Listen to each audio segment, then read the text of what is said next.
బాధ్యత ప్రతి ఒక్కరిపైన ఉందని మంత్రి టీజీ భరత్ అన్నారు.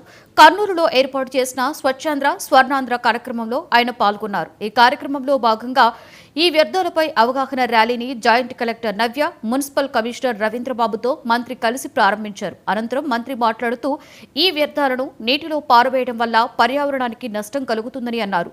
ఎలక్ట్రిక్ వ్యర్థాలను మున్సిపల్ సిబ్బందికి అప్పగిస్తే వాటికి వారు కొంత డబ్బులు కూడా చెల్లిస్తారని తెలిపారు.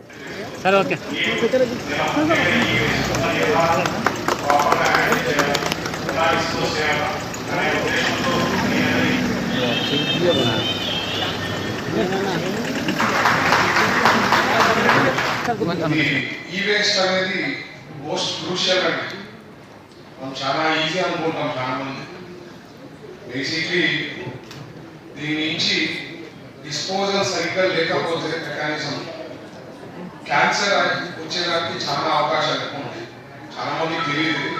మనం తీసుకుపోయి నీళ్ళలో పడేస్తుంటాము, లేకపోతే రివర్ ఉంది కదా పక్కన రివర్లో పడేయడము, మనకి చెత్త ఎందుకు అని చెప్పి కాలంలో పడేయడము. But it is very very important అండి. ఫస్ట్ డిస్పోజల్ అనేది ప్రాపర్గా ఉండాలి. చాలా ఇప్పుడైతే ఇది స్టార్ట్ చేస్తున్నాం. జస్ట్ ఒక 4-5 డేస్ బ్యాక్ అమరావతిలో సెక్రటరేట్లో ఒక కంపెనీ రావడం జరిగింది.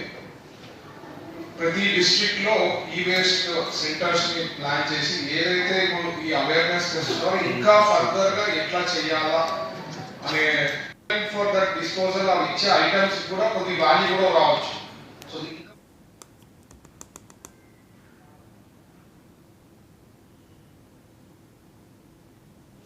ఎన్టీఆర్ జిల్లా తిరువూరులో స్వర్ణ